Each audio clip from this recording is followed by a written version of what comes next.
Good morning, all you wonderful West Ham fans. Welcome back to the West Ham Network. I'm Anton here, bringing you some of the updates on the transfer news. And like I said, and like I'd always say, it's just relentless at this moment. With the window, the first transfer window of the summer opening up on Sunday, we expect quite a lot of movement in the transfer window. That will close again and it will reopen. So that allows the clubs in the FIFA World Cup Club Cup to make some purchases, etc. But you'll see a lot more movement in the league around that transfer window. So the first story I'm going to bring to you is a story I have spoken to you about quite a few times already. And there's no funny graphics as well, so you're going to have to use your imagination to think about the player who I am talking about. But I have put all the players I'm going to be discussing on the thumbnail. And this particular player could be coming to West Ham and West Ham beating seven-time European champions AC Milan to a deal to bring this player to the club. So who am I talking about? Well, the player I've already spoken to you about is Rafael Onyedika, and it looks like he is a leading target for West Ham. The 24-year-old Nigerian international has still to hit his peak, but he certainly fits the bill of maybe a player that West Ham should be looking at. He's an athletic, all-action central midfielder capable of adding some much-needed engine in that engine room, you could say. And perhaps with all the changes that we're looking at happening in the middle of the park, you can see why we are pursuing a player with energetic levels, looking at the best leagues outside the top 5 or 6 in Europe. Apparently, according to sources, speaking of sources, it's sources close to the agency that does represent the player, that apparently West Ham have spoken to Club Bruges about him, and we and other people are expecting that personal terms will be easily agreed with the player, who would be moving a step up in terms of league standard from Belgium into England. We have mentioned AC Milan are big fans of Onyedika, and they were pursuing to bring him in, but due to their financial constraints, they're going to struggle, and they're not going to stump up the £20 million fee that's required to bring him into the club, who's not had any experience in the highest of leagues. Reports are saying that West Ham made contact with Club Blues on Tuesday and are ready to begin talks, and Club Bruges are willing to sell for the right price. AC Milan were the first to make the approach, but are unlikely to make that valuation. And they've said personal terms are potentially easy to bring in. Now, he could give West Ham that sort of drive and tenacity that we've missed, really, since we've lost Declan Rice all those years ago. Yes, we're still talking about him. He is a versatile player who plays mainly as a central midfielder, is capable of playing on the right flank in a holding role as a deep line playmaker, box-to-box role, even an attacking midfielder. But he's also a skillful player and very good in the aerial balls. Strong, like I've mentioned before, got a bit of flair, speedy as well, and his ability to hold up the ball is really well. So he is one worth looking for. So let me know your thoughts on West Ham potentially bringing Onyedika to the club from Club Bruges. Now, another player I want to talk to you about is another energetic central midfielder, but this time I'm going to talk to you about a player that we all know really well, and that is Freddie Potts, who's been out on loan to Portsmouth, several loans over his past couple of years, but the owner and people who run Portsmouth and managers, etc., are convinced that Freddie Potts will be playing in the Premier League for West Ham next season, although their sporting director at Portsmouth haven't entirely ruled out a move for Freddie Potts, who did feature 38 times, scoring once during that impressive season-long loan from West Ham, which did really test him in the Championship for the very first time. And he created a bit of a special bond with the fans over at Portsmouth.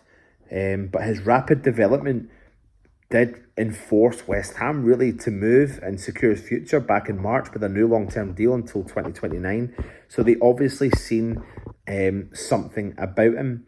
And I think what we'll see over the summer is West Ham utilise Freddie Potts in pre-season and Portsmouth are highly raving about him.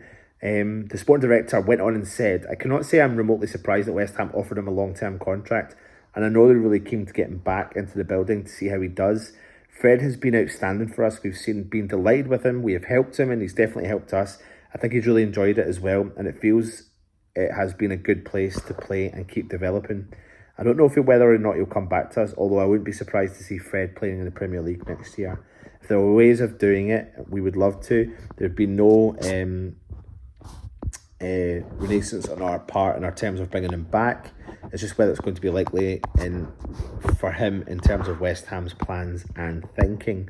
And I suppose that makes you kind of question any other players we're looking at in that department, and would we be willing to spend 20 million euros on a player who's at the highest level in a league that is, not out with the top 5 in Europe, and maybe look within our academy and see if we've actually got a talented player there, or maybe we look at both and maybe that is the transformation that West Ham are looking to do.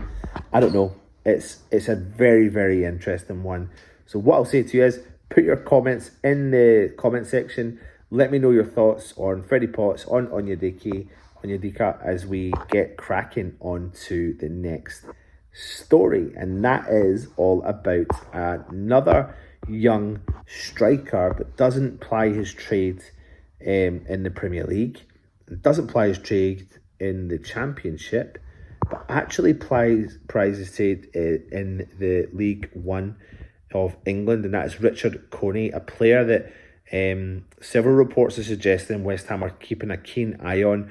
Scored 21 times in all competitions for Wycombe Wanderers this year, and he's really pushed up the ranks and really caught a lot of teams' eyes. Now, he's just recently been called up to the Ivory Coast under 23 squad and could make his debut for them against Holland, the Netherlands under 23s, on June the 6th. It's an interesting one because it means that we're not just dipping into the Championship, but we're looking at the League One situation. And I'm all for it. I am. Because I'm trying to work out and weigh up, if we're going to be looking at this kind of Brighton model, we shouldn't really be ruling out the homegrown players or the players that are playing in the homegrown leagues in a couple of leagues below us, or the Championship as well. We've got a good relationship with Wycombe Wanderers. We've had many a player out there on loan, Freddie Potts, Kadu, just to name a few. So it'd be an interesting one. He is, young and capable at his level. It's just whether or not this is a realistic target and someone we will get over the line. So let me know. Richard Kone from Wycombe Wanderers, put it in the comments and let me know your thoughts. Now, I spoke a lot about young players at West Ham, as you've mentioned here before, and I'm bringing up a player that used to play for West Ham, and that is Divine Mubama. Reports are suggesting that Ipswich Town and even Lille in France are keen to bring him into the club, and Manchester City have valued Mubama at £10 million.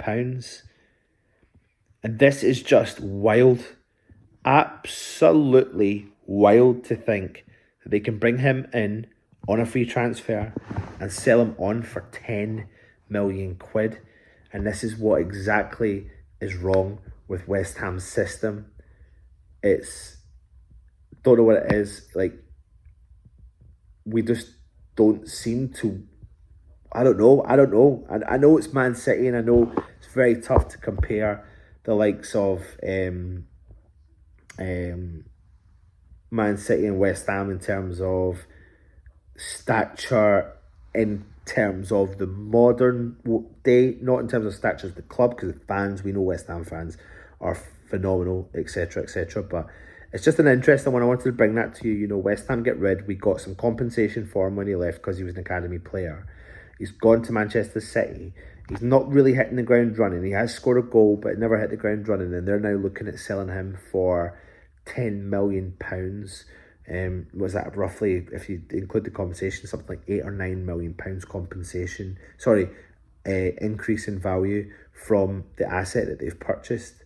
So it's a model that we should probably look at, because we should be okay to sell players. It's okay to get rid. It's okay to say no. It's okay to be able to sell even your best players, to be able to invest in the right for the future of West Ham. Anyway, I thought I'd just bring that one to you and let you have a food for thought on the whole Mubama situation and think, what is it that West Ham don't do that other clubs do?